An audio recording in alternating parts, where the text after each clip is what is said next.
নমস্কার বন্ধুরা, কেমন আছো তোমরা সবাই? আশা করি সবাই খুব ভালো আছো। শুভমিতা ব্লগে সবাইকে স্বাগত জানাই। আজকে তোমাদের সাথে একদম দোকানের মতো মুচমুচে ও টেস্টি আলুর চপের রেসিপি শেয়ার করব।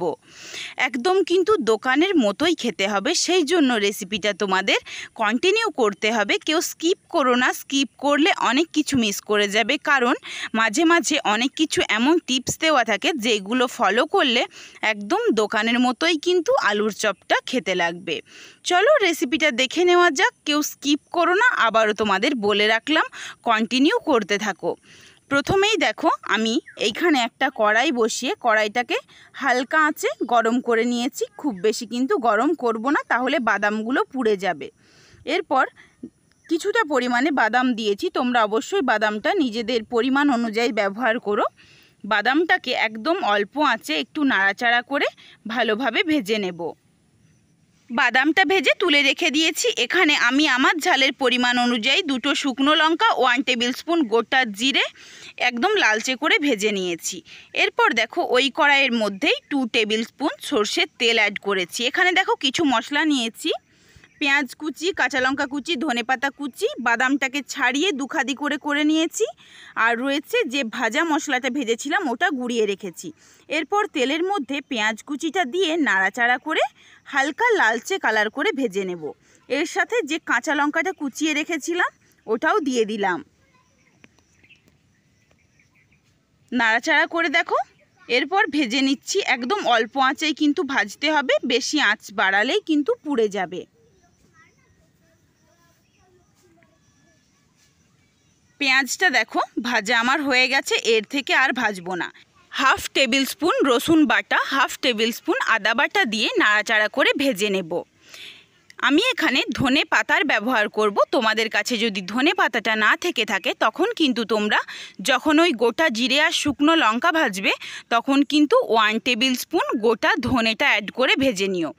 এখানে আমি দেখো এরপর ধনে পাতাটা দিয়ে নাড়াচাড়া করে ভেজে সামান্য একটু হলুদ দিয়ে দিলাম, আর দিয়েছি কাশ্মীরি রেড চিলি পাউডার, কালারের জন্য সামান্য একটু দিয়েছি। দিয়ে নাড়াচাড়া করে খুব ভালোভাবে দেখো মশলাটা ভাজা হয়ে গেছে। এরপর সেদ্ধ করে যে ম্যাশ করে রেখেছিলাম আলুটা, ওই আলুটা দিয়ে এরপর নাড়াচাড়া করে মশলার সাথে খুব ভালোভাবে ভেজে নেব। এই সময়েও কিন্তু আঁচটা একদম কমে রাখতে হবে, যাতে কোনোভাবেই আলুটা পুড়ে না যায়। পরিমাণ মতো লবণ দিয়ে দিলাম, দিয়ে প্রায় 2 থেকে 3 মিনিট মতো একটু নাড়াচাড়া করে আলুর যেটুকু জল থাকে ওটুকু শুকিয়ে নেব। এরপর দেখো ভেজে রাখা মশলা আর ভেজে রাখা বাদামটাকে এর সাথে দিয়ে একসাথে মিশিয়ে 1 মিনিটের মতো নাড়াচাড়া করেই কিন্তু নামিয়ে নেব। দেখো খুব ভালোভাবে কড়াই থেকে একদম ছেড়ে আসছে, খুব সুন্দরভাবে কিন্তু পুরটা তৈরি হয়ে গেছে। চলো পুরটাকে এরপর নাবিয়ে দিই।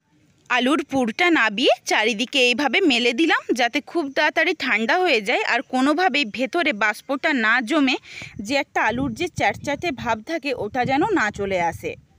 এরপর ফ্যানের তলায় রেখে খুব ভালোভাবে ঠান্ডা করে নিলাম। ঠান্ডা হয়ে গেছে। দেখো এইদিকে আরেকটা থালার মধ্যে চারিদিক দিয়ে বেসন ছিটিয়ে দিলাম, যাতে কোনোভাবেই নিচে লেগে না যায়। আর বেসন দিলে কিন্তু খুব সুন্দর ওপরে বেসনটা লেগে একটা খুব সুন্দর কোট হয়ে যায়। দেখো এরপর একে একে আমি এরম করে পুরের প্রথমে গোল করে তারপর হাতে করে প্রেস করে এরম কিন্তু চ্যাপটা চ্যাপটা করে রেখে দিলাম।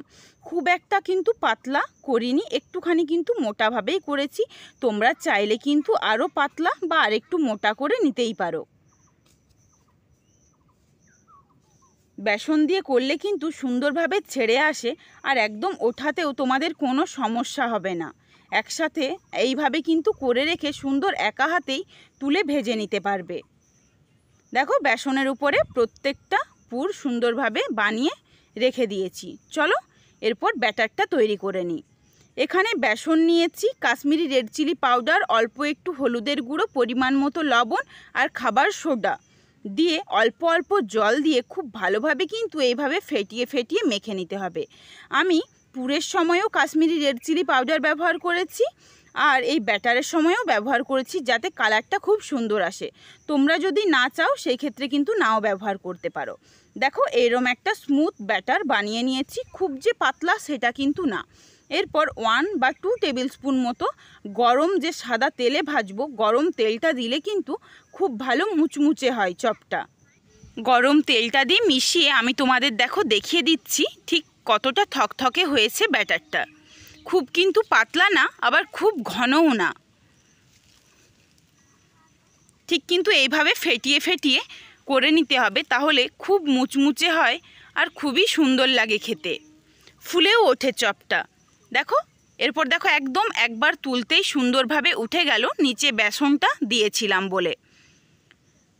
এইভাবে একে একে ভেজে নেব। এরপর দুই দিকে বেসনটা খুব ভালোভাবে কোট করে একে একে চপগুলো ভেজে নিচ্ছি। এই সময় কিন্তু একদম মিডিয়াম ফ্লেমে রাখতে হবে তোমরা যদি গ্যাসে বানাও। তেলটা খুব ভালোভাবে গরম করে নিও, তারপর কিন্তু মিডিয়ামে করে চপগুলো ভেজে নিও। হাই ফ্লেমে থাকলে কিন্তু চপটা পুড়ে যেতে পারে। যদি উনুনে বানাও তখনও কিন্তু মাঝারিভাবেই জালটা দিতে হবে। একদম কিন্তু পুরো দোকানের মতোই তৈরি হয়ে গেল আলুর চপ। চলো আরও কয়েকটা আমি তোমাদের ভেজে দেখিয়ে দিই।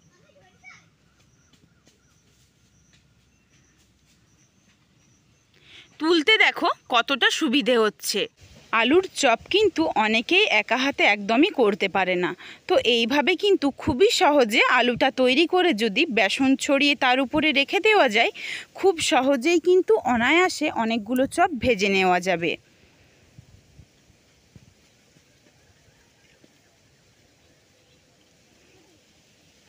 তেলও কিন্তু আমি যেই তেলটা দেব এতেই কিন্তু অনেকটা তেলই থেকে যাবে, বেশি কিন্তু তেলও লাগে না।